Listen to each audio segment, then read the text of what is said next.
Tema 3, la Trinidad y Cristo como centro. Entre las importantes claves educativas del CEC junto a su estructura y los principios que guiaron su elaboración cabe señalar finalmente 4 grandes ejes transversales: el marco de la Trinidad, el centro cristológico, la proyección eclesiológica y el acento antropológico.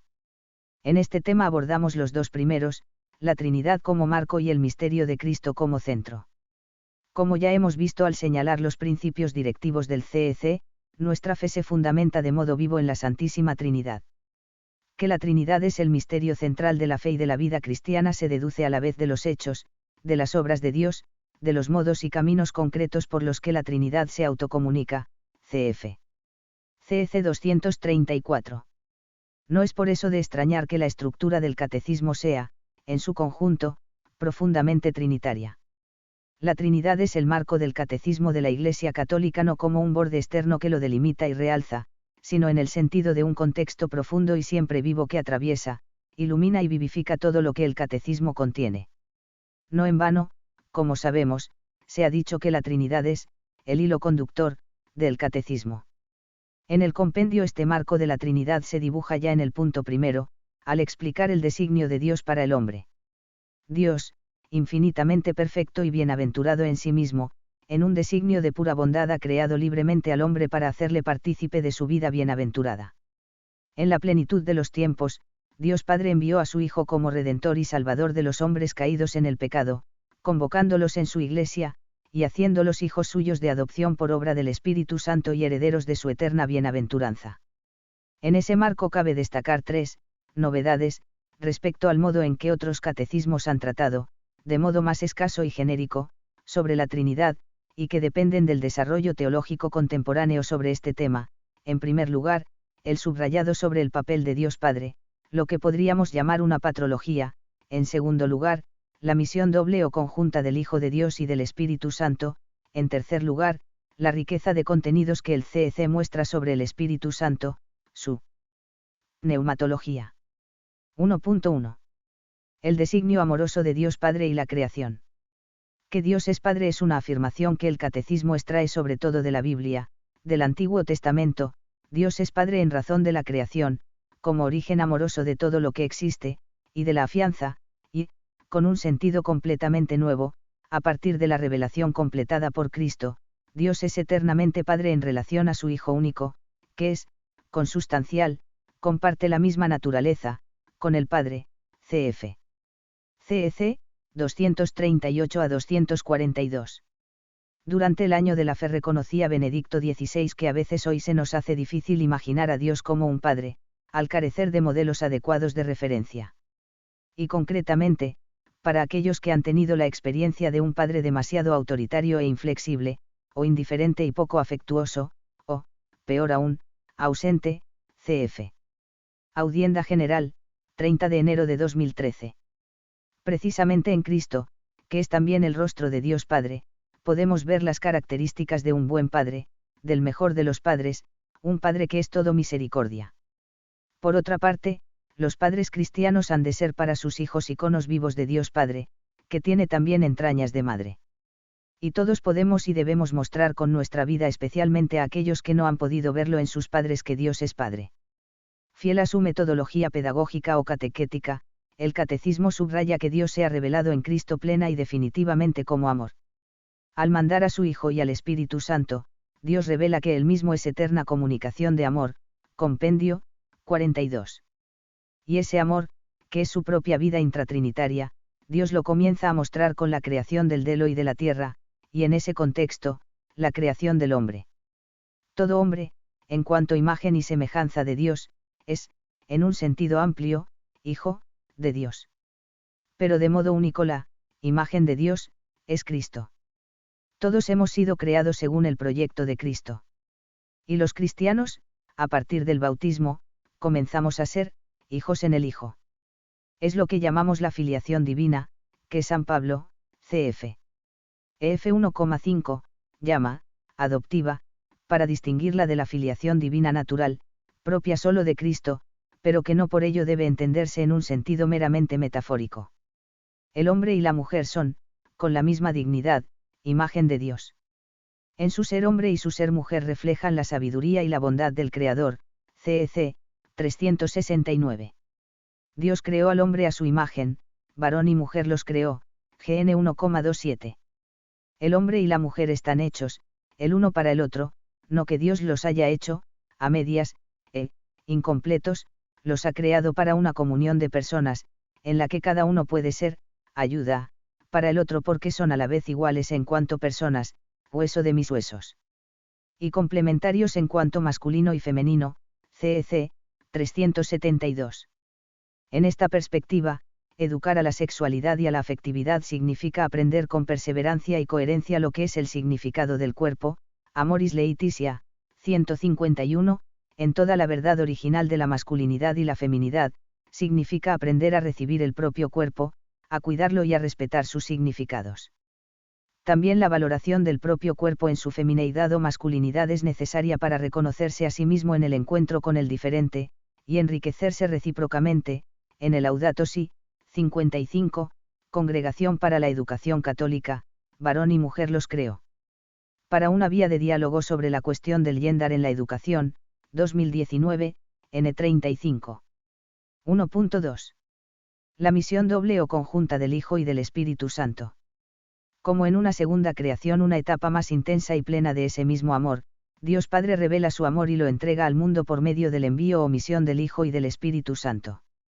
Desde el principio de los tiempos esa misión doble o conjunta del Hijo y del Espíritu, su palabra y su aliento, está activa, aunque no se hace visible hasta la encamación del Verbo. Cristo, transliteración del griego, o Mesías, del hebreo, quiere decir, ungido, por el Padre con el Espíritu Santo. Jesús, nombre que significa Salvador, no solo promete el envío del Espíritu Santo, sino que, ante todo, Jesús, posee el Espíritu desde el primer momento de su concepción en María. El Espíritu está siempre con Jesús, le impulsa y le acompaña con su poder en la oración, en la predicación y en los milagros, y también en la resurrección. Así dice el compendio, toda la vida y la misión de Jesús se desarrollan en una total comunión con el Espíritu Santo, compendio, 265. En Pentecostés, señala también, la misión de Cristo y del Espíritu se convierte en la misión de la Iglesia, enviada para anunciar y difundir el misterio de la comunión trinitaria, y vid. 144, esta presencia de Cristo y del Espíritu Santo es la explicación última de la eficacia, tanto de la evangelización como de la santidad y el apostolado en la vida personal de cada cristiano, y explica asimismo la transformación del mundo en la que colaboran los cristianos. 1.3. El redescubrimiento del Espíritu Santo. Como estamos viendo en este tema, el Catecismo apoya su estructura en el plan salvífico de Dios uno y trino, deteniéndose en esta acción conjunta del Verbo hecho carne y del Espíritu Santo como las dos manos de Dios Padre, San Ireneo. Veámoslo de nuevo, el Espíritu Santo edifica, anima y santifica a la Iglesia, como espíritu de amor, devuelve a los bautizados la semejanza divina, perdida a causa del pecado, y los hace vivir en Cristo la vida misma de la Trinidad Santa. Los envía a dar testimonio de la verdad de Cristo y los organiza en sus respectivas funciones, para que todos den, el fruto del Espíritu, primera parte. Por medio de los sacramentos, Cristo comunica su Espíritu a los miembros de su cuerpo, segunda parte, y la gracia de Dios, que da frutos de vida nueva, según el Espíritu, tercera parte. El Espíritu Santo, finalmente, es el maestro de la oración, cuarta parte, cf. CEC 737 a 741. Por tanto, si el Espíritu Santo ha sido, en los últimos siglos para los occidentales, el gran desconocido, no lo es, desde luego para el CEC, que recoge la inspiración y la fuerza vital de Oriente, junto con el redescubrimiento del Espíritu Santo a partir del Concilio Vaticano II, particularmente desde los años 80 del último siglo. La profunda unidad entre la misión del Hijo hecho carne y el Espíritu Santo se manifiestan visiblemente en la historia a partir de Pentecostés, como veremos en el siguiente apartado, al tratar de Pentecostés como consumación del misterio pascual. La Trinidad es, en suma, nuestro origen, nuestra vida y el fin y perfección del plan divino que la tradición llama, economía. El fin último de toda la economía divina es la entrada de las criaturas en la unidad perfecta de la bienaventurada Trinidad. Pero desde ahora somos llamados a ser habitados por la Santísima Trinidad. Si alguno me ama, dice el Señor, guardará mi palabra, y mi Padre le amará, y vendremos a él, y haremos morada en él. J.I.N. 14,23, CEC 260. 2. La centralidad del misterio de Cristo. A la vez, tanto en el CEC como en su compendio, el centro de la estructura viene determinado por Cristo, que lleva a su plenitud la revelación y con ello el designio de la Trinidad. Más precisamente, el centro de la fe cristiana es el misterio de Cristo. Casi podríamos decir el misterio completo de Cristo. Expresado con otras palabras, el cristocentrismo del mensaje evangélico es un cristocentrismo trinitario, por tanto, ha de comprenderse situado en el contexto de la Trinidad y su obrar salvífico. Detengámonos en ese misterio completo de Cristo, centrado en el misterio pascual, de su muerte y resurrección, misterio que se consuma en Pentecostés con la venida del Espíritu Santo.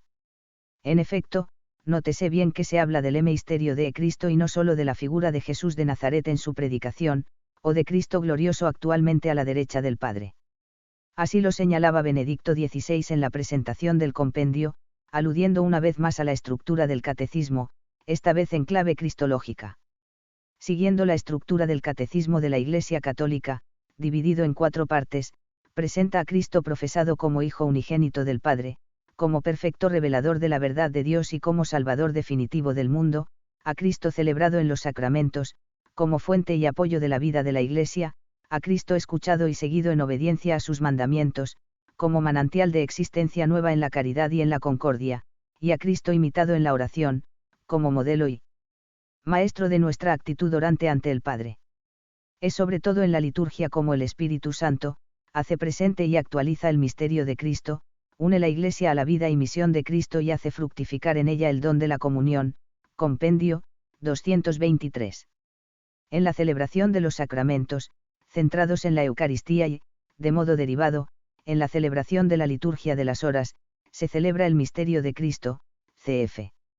Ibid. 243. Es importante percibir que solo porque nos incorporamos a Cristo y participamos de su vida por los sacramentos, es posible que la vida oral del cristiano sea, vida en Cristo, título de la tercera parte del Catecismo, sobre la moral cristiana y en el Espíritu. Por la gracia que obra inmediata del Espíritu Santo adquirimos una vida nueva, y entonces nuestras obras hasta las más pequeñas pueden dar fruto para la vida eterna. El mismo Espíritu es maestro interior de la oración cristiana, por lo que, educa a la Iglesia en la vida de oración, y la hace entrar cada vez con mayor profundidad en la contemplación y en la unión con el insondable misterio de Cristo. Ibid. 549. Los cristianos participamos ahora en el misterio de Cristo no cada uno aisladamente sino a través de él, nosotros, de la Iglesia. De esta manera, el amor de Dios, manifestado en Cristo y que se nos da especialmente en la Eucaristía, se traduce en el amor al prójimo. El CEC concluye su explicación de la vida de Cristo como misterio, diciendo que pertenece esencialmente al plan divino de salvación que podamos participar, entrar en comunión en los misterios de Jesús. Así dice la encíclica sobre la fe en Cristo nos salva porque en él la vida se abre radicalmente a un amor que nos precede y nos transforma desde dentro, que obra en nosotros y con nosotros, en el Lumen Fidei, 20. 2.2. El sentido de la muerte de Cristo. ¿Qué sentido tiene, entonces, la pasión y la muerte de Cristo en la cruz? El CEC sitúa la muerte del Señor en el marco de toda su vida, entendida como ofrenda libre y amorosa a Dios Padre por nuestra salvación. Jesús ha venido para hacer su voluntad, y cumplir así su misión redentora. Su pasión es la razón de ser de su encarnación. Pero toda la vida de Cristo expresa su misión, servir y dar su vida en rescate por muchos. Cf. Compendio, 119. En la imagen de Cristo crucificado pintada por M. Grunewald, Jesús aparece cubierto por bubones de peste, la misma enfermedad que tenían muchos de los que contemplaban aquel retablo de Isenheim, a fines de la Edad Media. En su propia cruz, interpreta Joseph Ratzinger, experimentaban la presencia del crucificado y se sabían incluidos a través de su aflicción en Cristo y, por ende, en el abismo de la eterna misericordia. La cruz de Cristo la experimentaban como su salvación. J. Ratzinger, El Credo, hoy, p. 126. Jesús aceptó libremente esta misión por amor al Padre y a los hombres que el Padre quiere salvar. En la última cena anticipa esa ofrenda libre de su vida instituyendo la Eucaristía. Con su sacrificio, único y definitivo, reemplaza la desobediencia del pecado por su obediencia. Es en este sentido como deben entenderse las expresiones de la teología cristiana basadas en la revelación, que subrayan la injusticia infligida en la realidad de las cosas, la santidad de Dios y su amor por nosotros, a causa de nuestros pecados, muerte redentora, hemos sido readquiridos por Cristo, liberados o, rescatados, de la esclavitud del pecado, cf.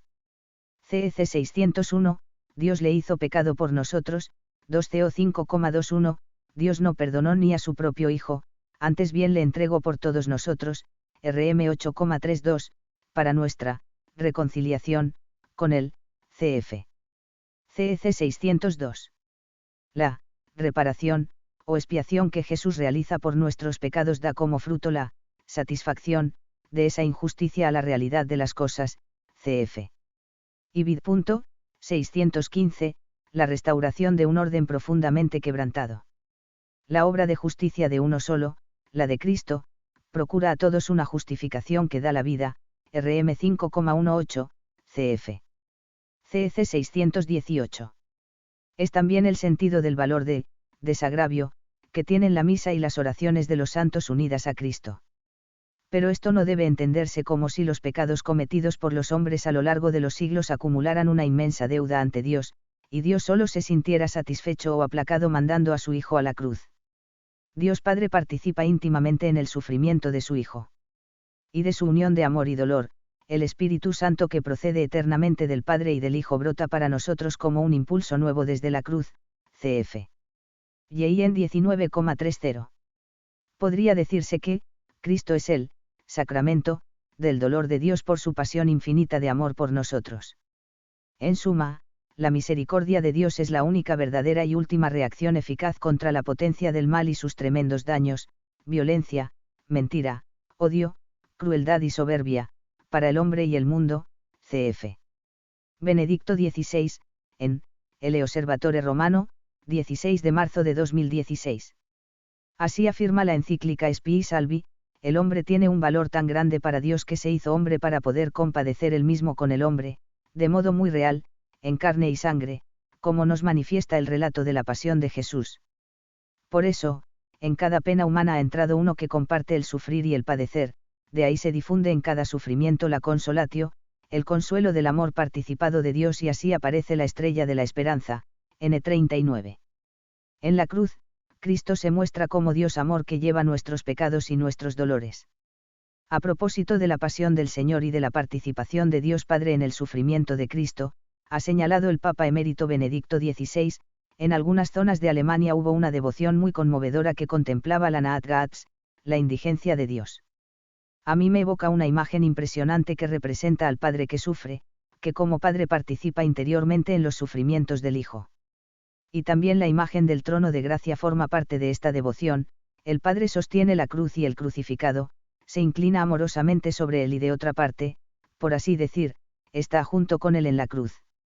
Así de modo grandioso y puro se advierte ahí que significan la misericordia de Dios y la participación de Dios en el sufrimiento del hombre, en El Osservatore Romano, 16 de marzo de 2016.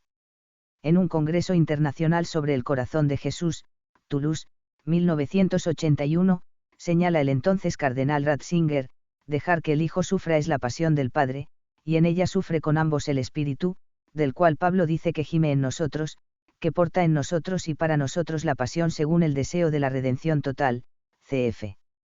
RM 8,26, miremos al traspasado, Santa Fe, Argentina, 2007, p. 73.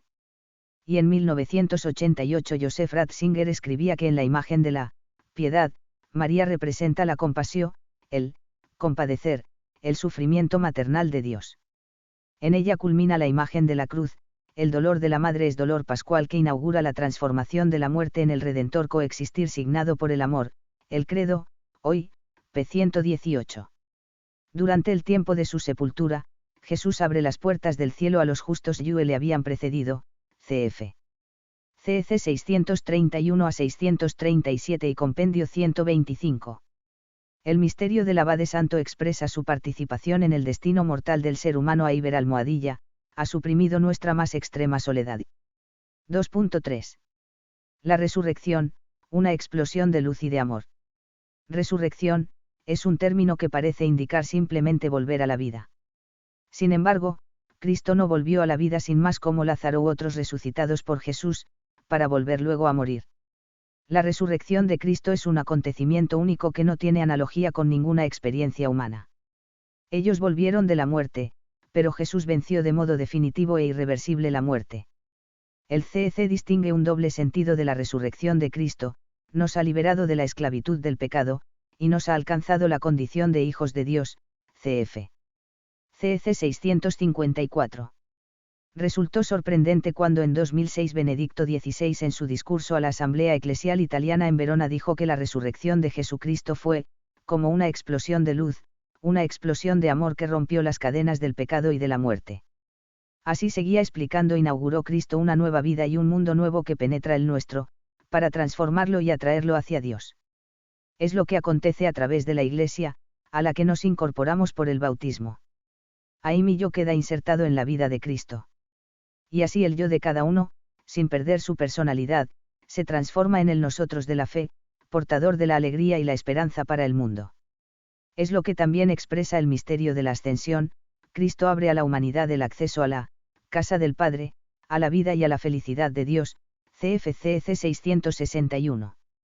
Volvía Benedicto XVI la mirada a nuestra situación actual, que vive las consecuencias de la Ilustración, el laicismo y el individualismo, el relativismo y el utilitarismo.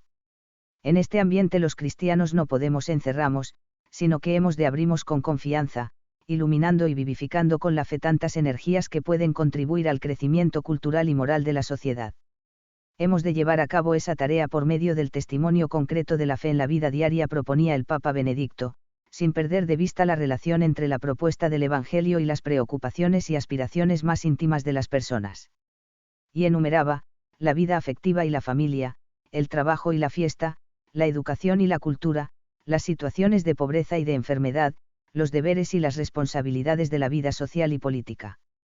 En efecto, todo ello ha de ser también, en los cristianos, fruto de la resurrección del Señor y de nuestra vida con Él. 2.4. Pentecostés, consumación del misterio pascual. La venida del Espíritu Santo consuma el misterio pascual, cf.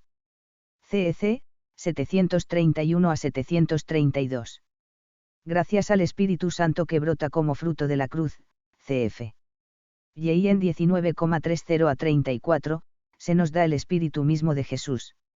Y así el misterio de Jesús incluye nuestro misterio, el misterio cristiano, es decir, nuestra vocación y misión de cristianos, pues Él es la cepa de la viña total, la cabeza de nuestro cuerpo, místico, y el segundo Adán que renueva la humanidad. Esto quiere decir que Jesús muere, resucita y asciende al cielo para comunicarnos el Espíritu Santo. Y esto es así porque el plan de Dios sobre nosotros está compuesto de tres grandes movimientos correspondientes a las obras de las personas divinas: creación, redención y santificación. El Padre crea, por amor; el Hijo es enviado para aportamos la revelación y la salvación. Y el Espíritu Santo es enviado por el Padre y el Hijo para interiorizar en los hombres la revelación y la salvación, o la gracia. De esta manera, mediante el envío del Espíritu se completa la obra de Cristo. Desde el principio hasta el fin, escribe sintetizando todo ello Yves Congar, la obra del Espíritu Santo consiste en efectuar, actualizar e interiorizar en nosotros, a través del tiempo, lo que Cristo hizo e instituyó por nosotros mía sola vez, en el momento de su encarnación, Pentecostés, Barcelona 1966, p. 35. Pentecostés es la consumación del misterio pascual también porque con el envío del Espíritu Santo se completa la fundación de la Iglesia, que es la finalidad del plan salvífico. Con motivo de su balance de 2008 a final de año, Benedicto XVI se refirió a la actualidad de Pentecostés señalando cómo el Espíritu Santo, primero, aleteaba sobre las aguas, Génesis, mientras la palabra de Dios iba creando todo lo que existe, dotando de una estructura racional al cosmos, de modo que pueda ser comprendido por nosotros en orden al amor y no al egoísmo. En segundo lugar, continuaba explicando: el Espíritu ha inspirado las Sagradas Escrituras y nos ayuda a comprenderlas en la tradición de la Iglesia. Y así se entiende bien cómo el Espíritu Santo es inseparable de la palabra viva, que es Cristo. En efecto, Jesús sopló sobre los apóstoles y les dijo, recibid el Espíritu Santo, y la Iglesia comenzó públicamente su misión. El Espíritu es, el soplo de Cristo, que nos da su misma vida, para asumir en unidad la gran diversidad de dones, lenguas y culturas. Y por eso, el espíritu misionero de la Iglesia no es más que el impulso por comunicar la alegría que se nos ha dado. En su exhortación programática Evangelii Gaudium, 2013, sobre el anuncio del Evangelio en el mundo actual, el Papa Francisco propone de nuevo para todos los cristianos la alegría del Evangelio, la alegría de evangelizar. El CEC nos ofrece las claves fundamentales para vivirlo y transmitirlo. Ejercicio 1. Vocabulario. Identifica el significado de las siguientes palabras y expresiones usadas.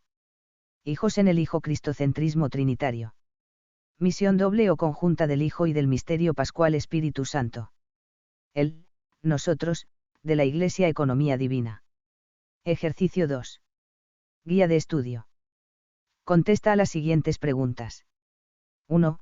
Podría señalar algunas novedades en la presentación que hace el CEC sobre la Trinidad. 2. ¿Qué quiere decir que Dios es Padre y que conviene tener hoy en cuenta en la explicación de esta realidad? 3. ¿Qué significa la misión doble o conjunta del Hijo y del Espíritu Santo? 4.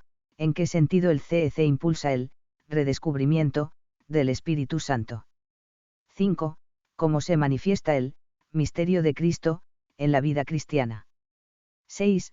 ¿Qué sentido tiene expuesto en un lenguaje comprensible en la actualidad la muerte de Cristo en la cruz? 7. ¿Cómo explicar hoy la resurrección de Cristo y sus consecuencias para nosotros? 8. ¿Qué cambia en el mundo y para los cristianos con Pentecostés? Ejercicio 3. Comentario de texto. Lee los siguientes textos y haz un comentario personal utilizando los contenidos aprendidos. La misión conjunta del Hijo y del Espíritu. El íntimo vínculo entre las dos misiones ya había sido subrayado a nivel magisterial por San Juan Pablo II, en Dominum et Vivificantem, n. 7, pero alcanza en el N690 del CEC una formulación sintética particularmente eficaz con la introducción de la definición de la misión conjunta del Hijo y del Espíritu. Tal expresión es particularmente feliz y puede ser considerada como una verdadera y propia clave de lectura de la doctrina pneumatológica ofrecida en este artículo del CEC. De hecho, la fórmula de la misión conjunta o la referencia a la realidad indicada por ella retornan varias veces en los números que estamos comentando, por ejemplo, en 702,721,727 y 737, hasta la síntesis final, donde se recoge expresamente en el N743. La inspiración patrística de tal dinámica interpretativa se desvela en el N690, que propone una cita de Gregorio de Nisa particularmente eficaz, a partir del significado del término Cristo, que se refiere a ser ungido. Ese nombre remitiría, por tanto, inmediatamente al Espíritu Santo, que es la unción, de modo que excluye cualquier posibilidad de acercarse a la segunda persona sin entrar en relación también con la tercera, como no se puede tocar un cuerpo ungido sin entrar en contacto con el aceite y, por tanto, ungirse, cf. G. de Nisa, Adversus Macedonianos, 16. Así el nexo entre el Hijo y el Espíritu se interpreta en clave relacional, de modo que todo en la encarnación se presenta a partir de la plenitud del Espíritu Santo y a su vez el Espíritu es fruto del cumplimiento del misterio pascual, cuando el Hijo comunica su gloria, es decir, su Espíritu, a los que creen en él. De esta manera la acción de la tercera persona en la historia de la salvación se presenta precisamente a partir de su identidad personal en relación al Hijo. Él, de hecho, convierte a los bautizados en hijos en el Hijo, comunicándoles la salvación, es decir, la participación en la vida eterna que brota del seno del Padre. G. Maspero, Credonello Spiritou Santo, en Fisachela, R. Acura di, nuovo commento teologico pastorale, al Catecismo de la Iglesia Católica, Città del Vaticano Milano 2017,1021-1036, pp 1024 a 1025. Sobre los fundamentos de la devoción al corazón de Jesús. Hugo Ranner, 1900 a 1968, procuró dar una nueva fundamentación a la devoción del corazón de Jesús, relacionándola con la exégels que los padres habían dado de Juan 7,37 a 39 y en 19,34. Ambos pasajes tratan del costado abierto de Jesús, del agua y la sangre que emanan de él. Ambos pasajes expresan el misterio pascual, del corazón traspasado del Señor brota la fuente de vida de los sacramentos, el grano de trigo que muere se transforma en espiga, da a lo largo de los siglos el fruto de la Iglesia viva. Ambos textos expresan, también, la relación interior entre cristología y pneumatología, el agua de vida que brota del corazón del Señor es el Espíritu Santo. En la encíclica, Aurietis Aquas, 1956, sobre el culto al Sagrado Corazón de Jesús, todo se orienta hacia el misterio de la Pascua. Pero en ella se hace visible el fundamento sobre el cual se encuentra el misterio pascual, que relaciones ontológicas y psicológicas le sirven de presupuestos, la relación de cuerpo y espíritu, de logos, espíritu y cuerpo, que el logos encarnado transforma en una escalera por la que nosotros podemos avanzar contemplando, sintiendo y experimentando. Todos nosotros somos Tomás, el incrédulo. Pero todos nosotros podemos tocar el corazón de Jesús abierto, expuesto, y allí tocar, sentir, contemplar al logos mismo, y así, con los ojos y las manos puestas en ese corazón, confesar, mi Señor y mi Dios. Aquí somos invitados expresamente a participar en una piedad sensible que corresponde al amor divino humano de Jesús. Piedad sensible significa, para la encíclica, esencialmente, piedad del corazón, porque el corazón es el fundamento comprensivo de los sentidos, el lugar del encuentro y de la interpenetración de los sentidos y el espíritu, que en él sean una sola cosa. Piedad sensible es piedad en el sentido de la divisa del cardenal Newman, corazio uar loquitur, y corazón habla al corazón. Estas palabras son, quizá, el resumen más hermoso de lo que es la piedad del corazón como piedad ordenada al corazón de Jesús. Entre los padres fue sobre todo Orígenes quien mejor comprendió la temática del Dios sufriente, y quien también expresó sin rodeos que ese tema no podía reducirse a la humanidad de Jesús, sino que tocaba la imagen cristiana de Dios.